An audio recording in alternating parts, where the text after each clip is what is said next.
Hola gente, bienvenidas y bienvenidos a este canal, un video algo nuevo, algo diferente a lo que pues estoy acostumbrado a hacer.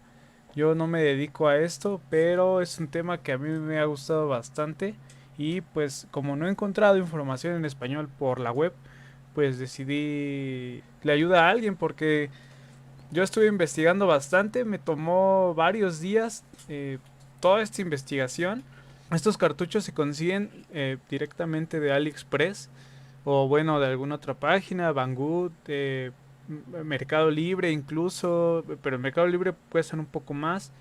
eh, por ahí Alibaba, bueno, etcétera. La página de su preferencia yo los compré por AliExpress. Me costaron 63 más envío. Ya con el paquete me salió más o menos unos 380 pesos, 350, los cinco Pokémon de tercera generación. Está muy bien, la verdad es que trabajan bastante bien las reproducciones, porque al final de cuentas son repro. Pero el detalle que tienen es que eh, al jugarlos pueden, porque a mí me pasó, pueden llegar a fallar, a perder tu partida. Simplemente se daña, se corrompe y adiós. A mí me pasó ya cuando estaba bastante adelantado, lleva más o menos por los Reyes. Y se me borró la partida.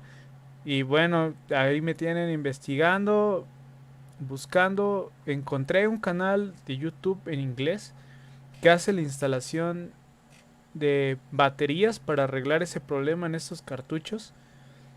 Pero me encontré con la sorpresa de que aunque él tiene dos videos y varios videos explicando cómo reprogramar más bien los cartuchos, me encontré con la sorpresa de que ninguno de estos cartuchos era como el mío o tenía las mismas piezas que el mío, lo que me causó un conflicto muy grande porque no sabía cómo cómo alimentar la memoria flash que viene con estos cartuchos. Porque la placa de estos viene así como aquí, como en esta imagen que tengo aquí abierta en Photoshop, que eh, viene así tal cual, no viene con componentes soldados. El único componente que trae es este y este que está aquí es un puente, es un puentecito en la N. Les explico más o menos cómo funciona esto. Las manchas rojas, lo que está marcado en rojo es la entrada de la batería de 3 volts.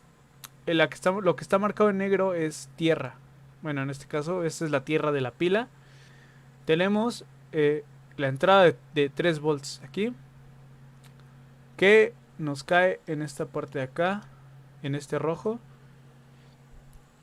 Ahí cae y ahí lo que debemos hacer para darle corriente a todo lo demás es colocar un puente de aquí a aquí.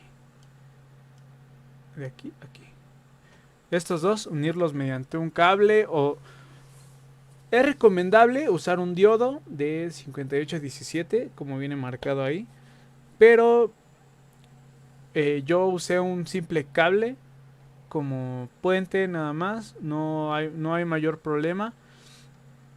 O se puede usar una resistencia a cero, que igual es lo mismo que poner un cable. Solo bueno, es un poco más seguro, pero es prácticamente lo mismo.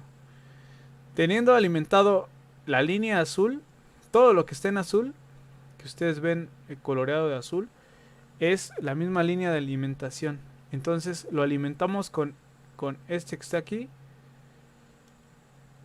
Con este lo alimentamos y todo lo demás tiene corriente.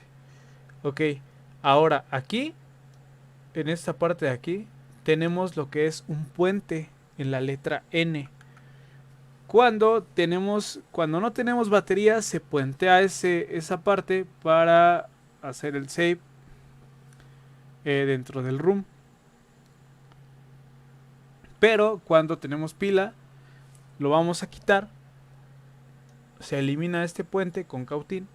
Con un cautín, malla para desoldar, o simplemente con el cautín, tantito flux, se elimina ese puente.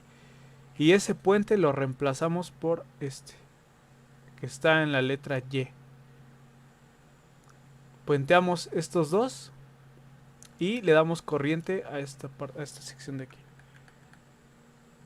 Ahora, lo más importante es conseguir una resistencia que quepa en estos dos espacios, que sea de 10K,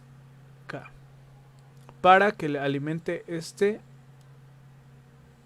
Ahí se ve más o menos que está como en un azulito un poco más claro, como un verde acuamarina. Ese pin es la alimentación de este chip que está aquí.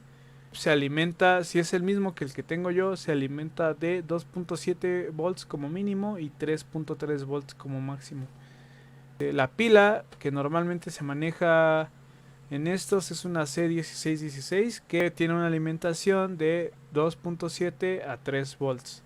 Ahora les muestro más o menos el diagrama, pero les muestro también cómo quedó el resultado. Este diodo que coloqué aquí no es necesario, pero lo puse por si las dudas. Aún así me funcionó normal. Eliminé el puente de la línea N. Ya no hay puente. Y en esta parte coloqué un cable para puente de no recuerdo el calibre, pero pueden usar cualquier tipo de cable, entre más chico mejor. Este tal cual pues lo dejé, aunque muy probablemente lo hubiera quitado, pero igual lo dejé porque pues no afectó en nada. En esta parte de aquí no se alcanza a ver porque coloqué una resistencia muy diminuta, pero es de 10K. Y en esta parte de aquí también puenteé lo que es la letra Y. Hice su puente de la letra Y. Y con esto solucioné el problema en la placa AGB E05-02. Recuerden, este video solo es para no perder el save data en este tipo de cartuchos, que casi no hay información sobre ellos en el 2021. Y sobre hacer backup con el Nintendo DS, con la R4, con el Game Boy Advance Backup Tool, se puede, pero desgraciadamente no se puede inyectar, porque el archivo, el save data, va dentro de el ROM que está aquí. Entonces no lo podemos inyectar. Se pueden rescatar los archivos perfectamente legibles, porque antes yo tenía un problema en que intentaba rescatar los archivos y no me dejaba por la falta de batería. Ya ahora ya puedo, pero no los puedo inyectar.